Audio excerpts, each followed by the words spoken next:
you can assume that I might have certain prejudices because I'm black, or I might have experienced sexism because I'm a woman. But I mean, those are just assumptions, and you don't really know me unless you get to know me. If that makes sense. You close your eyes and you listen to me, you can probably tell a little bit of an accent there from the islands, but most people generally wouldn't think I'm black if they listen to me. And I feel that racism in Canada is of a different nature. I would not say the outward appearance of it. It's not as extreme as in America. In America, you find it so much more blatant in your face. In Canada, it's more subtle and, as they like to say, institutionalized. I think Donovan Bailey had it right. I really do think that that although there is, you know, there is racism in Canada, and I think that people should recognize that, and that it does exist, and it's a reality for a number of people from day to day. But I do think it's worse in the States. But the one thing about racism in the United States, at least from my point of view, you know, just being an observer and having visited New York City a number of times and going to Florida and these sorts of things and experiencing it, it's extremely harsh. I mean, I have an example of when we were driving to Florida, and we stopped in a McDonald's in Georgia, and it was perhaps the very most uncomfortable experience I've ever had in my life. And all I wanted to do was get our food and get out of there. I felt so uncomfortable. But I mean, I respect that because I would prefer to have somebody who doesn't like me indicate it to me.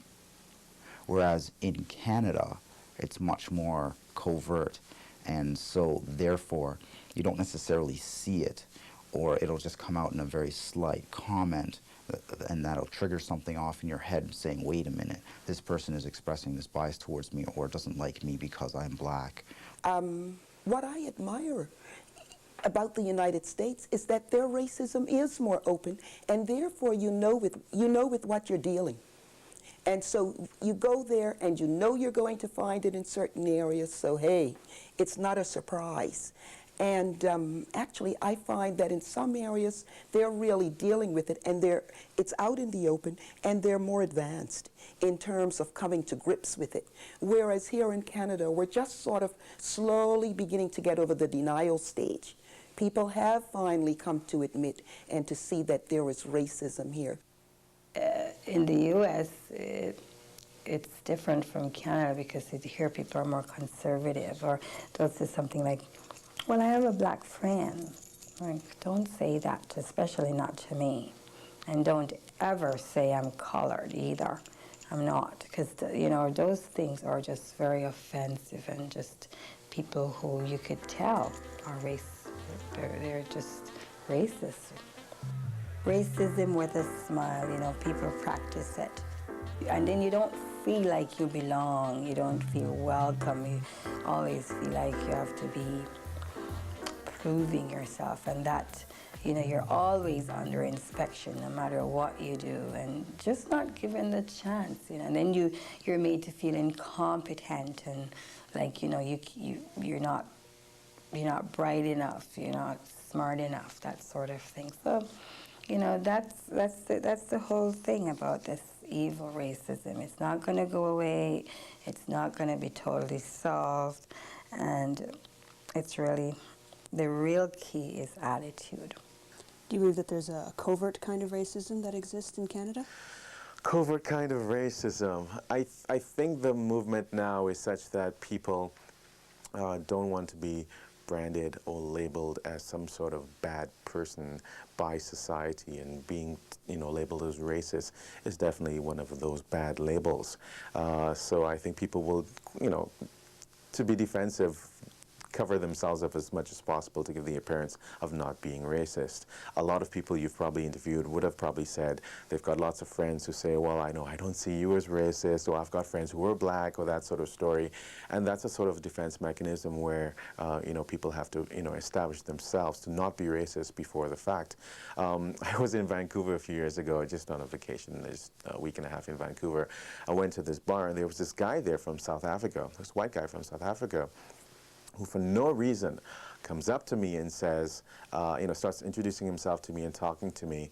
And once he told me he was from South Africa, he just started explaining that, he likes black people and so on and so forth. And I'm like, well, this is now South Africa, relax. You don't have to defend yourself to me just because I'm black. I mean, it's not so much what you tell me, but your behavior is probably what's going to be the most important thing.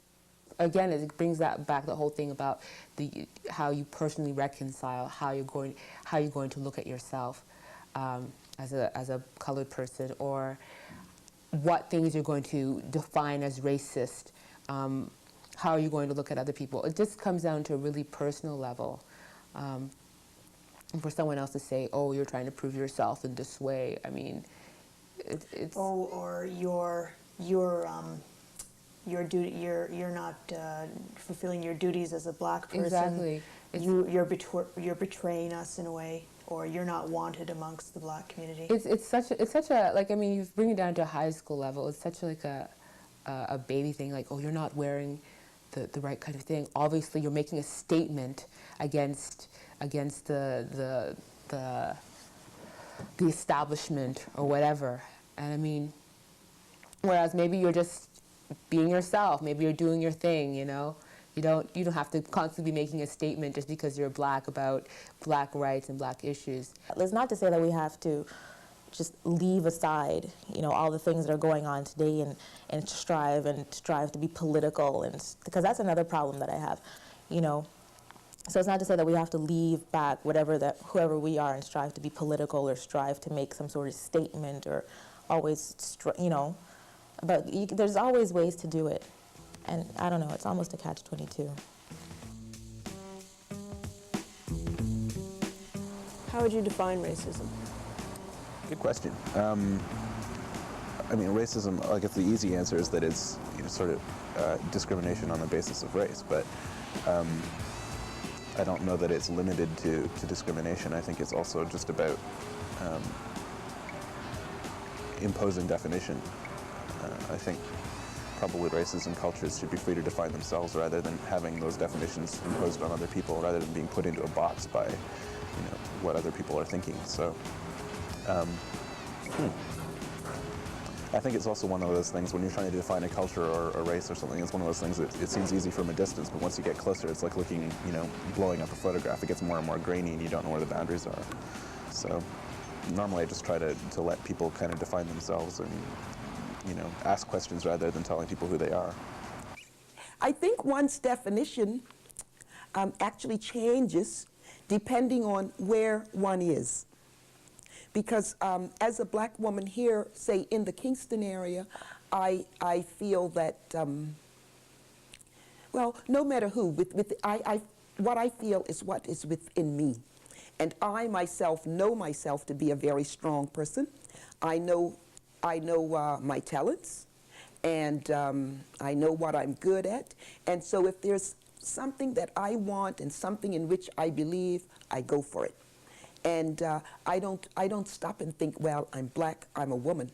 I see myself as a person, and I go for what I believe in, and I don't let anyone put me down. And so I feel very self-confident and secure within myself. But as a black woman, I also have to see that there are problems out there for others. And so therefore, I see myself as a spokesperson for different people in my race who are put down, and I'll give them advice and tell them how not to accept it and to go, just go for it.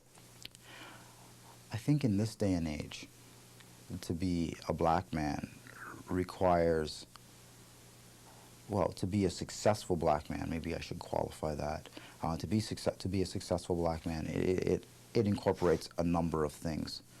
First of all, the recognition that within the community, there are difficulties surrounding the black man, the way that he is portrayed in the media, his unfortunate disproportionate representation in the prison population, negative media images, and all of these other things which impact negatively upon the image of the black man.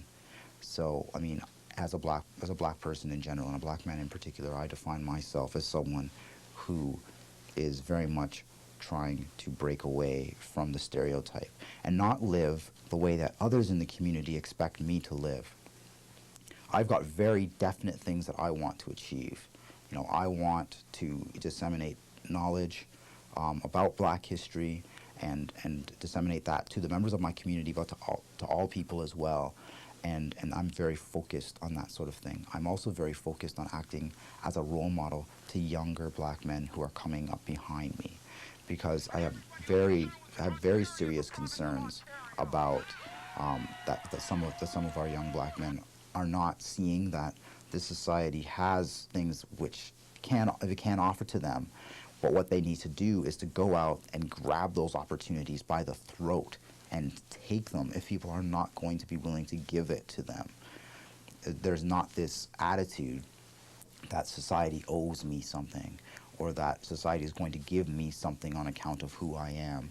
There's got to be a recognition that society is always going to treat me as a second-class citizen until I prove to them otherwise. How would you define yourself as a Black man?